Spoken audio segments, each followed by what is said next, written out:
His own brothers sold him into slavery for the price of a young goat. He was falsely accused by his master's wife. He spent at least 2 years rotting in an Egyptian prison, forgotten by the one man who promised to remember him. And then, in a single afternoon, he became the second most powerful person in the ancient world. The story of Joseph. It is the longest single narrative in the book of Genesis, and most people miss the one verse that explains everything.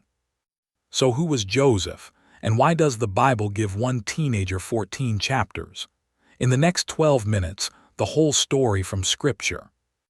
You will know every twist: the coat, the pit, the prison, the dreams, the famine, the forgiveness, and why the New Testament calls this the gospel rehearsed.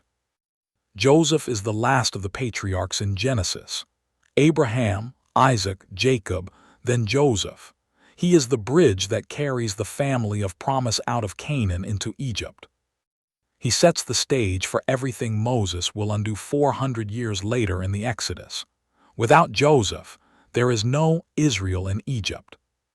Without Israel in Egypt, there is no Passover, no Red Sea, no Sinai. Genesis chapters 37 through 50, 14 chapters, one hidden meaning. The hidden meaning is a single sentence we will arrive at by the end of this video.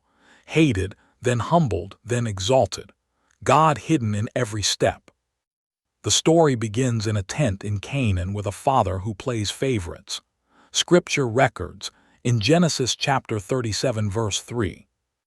Now Israel loved Joseph more than all his children, because he was the son of his old age, and he made him a coat of many colors. 2 details matter. First, Joseph was the firstborn of Rachel, the wife Jacob had loved most and lost in childbirth. Second, that coat was not a fashion choice. In the ancient Near East, a long, ornamented robe was a public sign of preferred status, the mark of the chosen heir. Every time Joseph walked past his 10 older brothers wearing it, the message was the same: the birthright belongs to him, not to you. The brothers, according to the text, hated him and could not speak peaceably unto him. Then came the dreams. Joseph dreamed twice. In the second dream, recorded in Genesis 37 verse 9, he tells his family, "Behold, I have dreamed a dream more. And behold, the sun and the moon and the 11 stars made obeisance to me." Sun, moon, 11 stars. Father, mother, 11 brothers, all bowing down. The text adds that the brothers hated him yet the more. But here is the detail most readers miss. Those dreams predicted, almost to the letter, what would happen 22 years later in Egypt. The brothers decided to end it. Genesis 37 verse 20. "Come now therefore, and let us slay him, and cast him into some pit, and we will say, Some evil beast hath devoured him. And we shall see what will become of his dreams." Notice the target. They say, what will become of his dreams? They are trying to kill the dream, not just the dreamer. 2 brothers slow the murder down. Reuben, the eldest, quietly suggests throwing Joseph into a dry pit, intending to rescue him later. Judah, when a passing caravan appears, proposes selling him instead, making a profit rather than committing fratricide. The vote carries. Genesis 37 verse 28. "Then there passed by Midianites merchantmen, and they drew and lifted up Joseph out of the pit, and sold Joseph to the Ishmaelites for 20 pieces of silver, sold for 20 shekels of silver." Remember that number. We will come back to it. Joseph is dragged south along the caravan routes and auctioned in Egypt to a man named Potiphar, captain of Pharaoh's guard. He is 17 years old. He does not speak the language. He is property. And then, for the first time in the entire Joseph narrative, the narrator pulls back the curtain. Genesis 39 verse 2. "And the Lord was with Joseph, and he was a prosperous man, and he was in the house of his master the Egyptian." This is the first time the text explicitly tells us God is present, not in the favored son's tent, not on the road, in the slave quarters of a foreign captain. Mark that sentence. We will hear it again in a moment. Joseph rose to manage Potiphar's entire household. The master's wife wanted him. He refused her repeatedly. According to Genesis 39 verse 9, Joseph asked her, "How then can I do this great wickedness and sin against God?" She lied about him. He was thrown into prison. And in the prison, the narrator repeats the line, Genesis 39 verse 21. But the Lord was with Joseph, and showed him mercy, and gave him favor in the sight of the keeper of the prison. The same sentence as before, two different settings. The repetition is the point. Circumstances changed. The presence did not. In prison, two of Pharaoh's officials, his chief cupbearer and his chief baker, were thrown in with him, and both had troubling dreams on the same night. Joseph said to them in Genesis 40 verse 8, "Do not interpretations belong to God? Tell me them, I pray you." He interpreted both correctly. In 3 days the baker would be executed. In 3 days the cupbearer would be restored to Pharaoh's table. Joseph asked one favor, "When you stand again before Pharaoh, remember me." The cupbearer was restored exactly as Joseph predicted. And then Genesis 40 verse 23, "Yet did not the chief butler remember Joseph, but forgot him." Forgotten in a foreign prison, by the one man on earth who could have helped him.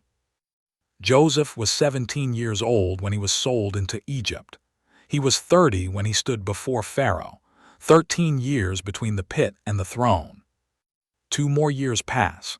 Joseph is now 29, still in the dungeon.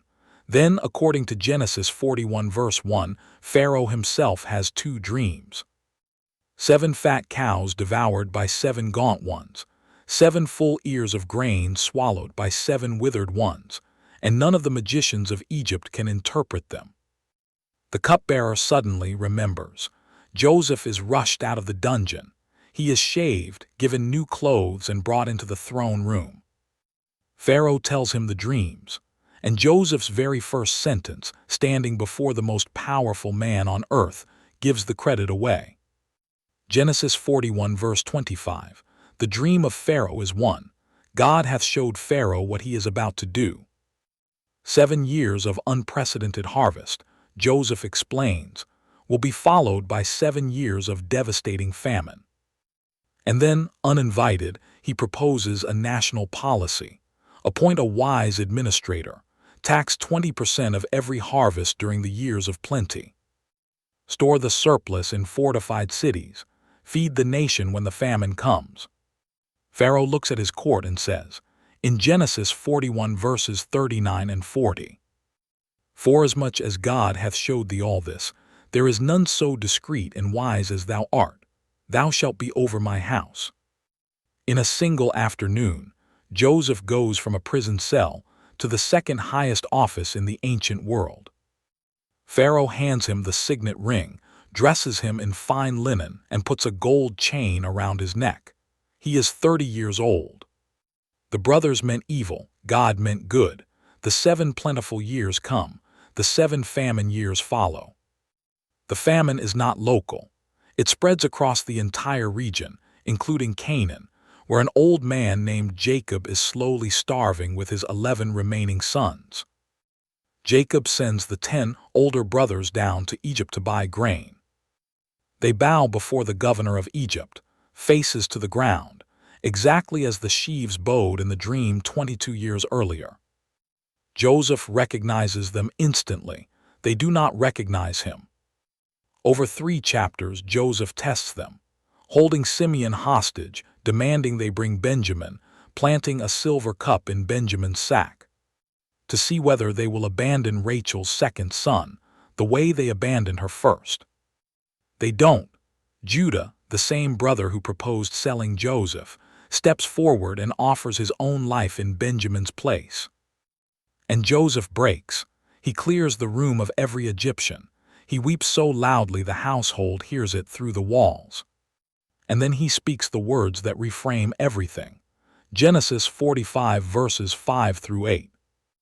"Now therefore be not grieved, nor angry with yourselves, that ye sold me hither. For God did send me before you to preserve life. So now it was not you that sent me hither, but God, and he hath made me a father to Pharaoh, and lord of all his house. 22 years, 11 brothers, one sentence, it was not you, it was God, sold to be silenced, raised to save the world.